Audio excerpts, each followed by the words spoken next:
Hello everybody. Now in this video I'm going to be talking about some more history.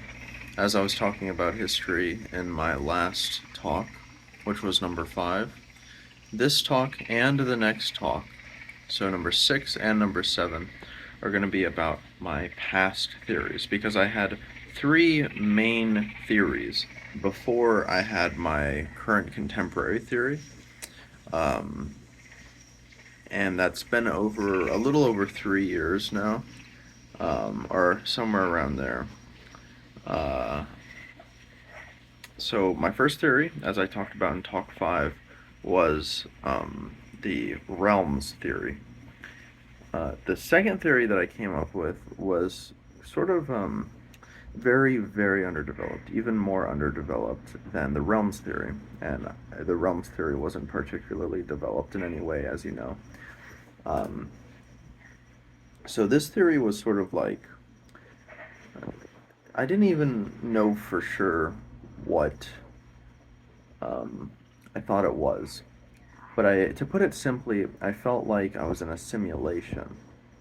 So, a video game was what I went towards, but it could have been anything, like a movie, like a continuous movie, Um, it didn't necessarily have to be a video game, but that's just what I felt was most appropriate. And so I started believing that the way that the video game rendered, um,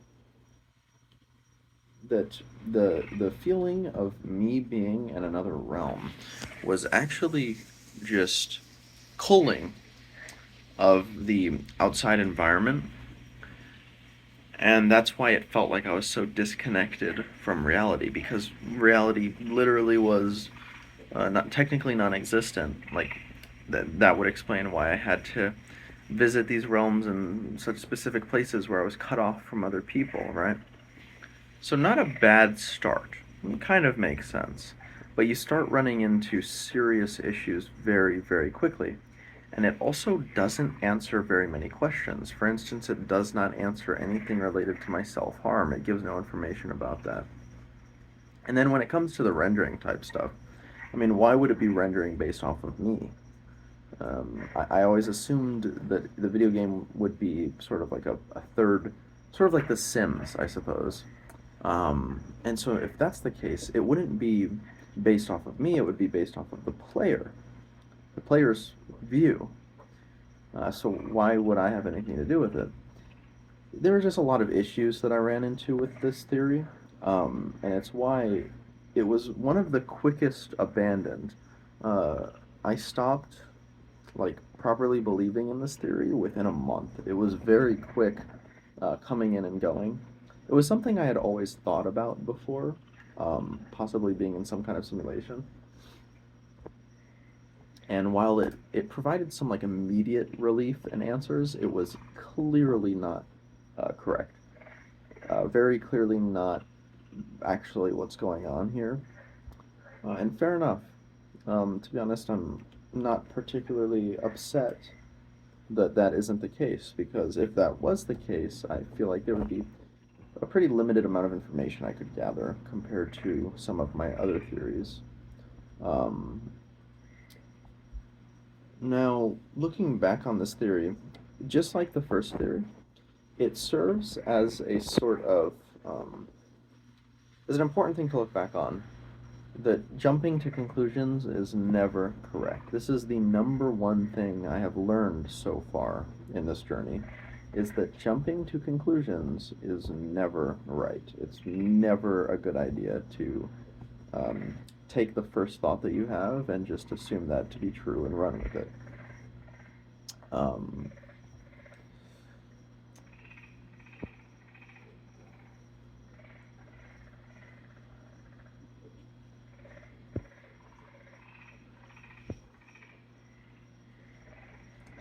yeah, so in my contemporary theory, I do not jump to any kind of conclusions at all.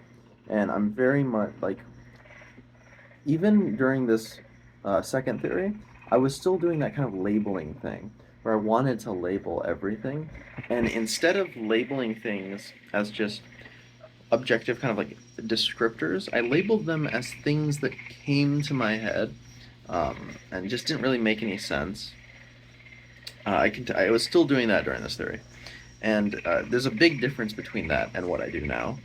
In my contemporary theory, I do not just pull out random words to label things. There's a reason for them. Either it's just an objective descriptor, for instance, like sensitive areas. It's literally a sensitive area, or sapple. It's literally a sensitive area. Sensitive area perimeter location. Sensitive area. I'm like blanking on what sapple means right now, but I have it documented somewhere. But anyway, um, these things are just objective descriptors. And the Terrians and Farians thing, which I brought up in the last short that I did, that although it might seem like it's really not. Like these Terrians and Farians, I'm very much willingly admitting that they're not like, it's not, it didn't come down to me like, oh, this is what these people are called. It's literally just, it's easier to say that than say the people from MTR and the people from MFR. It's easier to just say Farians and Terrians, and it makes sense because of the F false, T true. It just makes sense. Like it's not like a weird thing. Um, let's see. So yeah, just like the first theory, this second theory served as an important stepping stone. Learned some valuable stuff from it, and it was the shortest lived theory, I believe. Um, and rightfully so. It really didn't go very far. For documentation on this, I did do some documentation. Like in the first theory, I did about, let's say, 5,000 words of documentation. In this one, maybe 1,000, maybe 1,000. A lot less documentation. So that should give an idea of just how little, even during the time that I did believe in this theory, how little I really felt it, right? But yeah, that's the second theory. I call it the video game theory. So the first theory is the realm theory. Second theory is the video game theory. Third theory is the religious theory, which is what I'm going to talk about next. And the fourth theory is my contemporary theory. So there's been four. And so in the next talk, I'll be talking about the religious theory, which was also a short-lived one, but also something that I believe is important. So.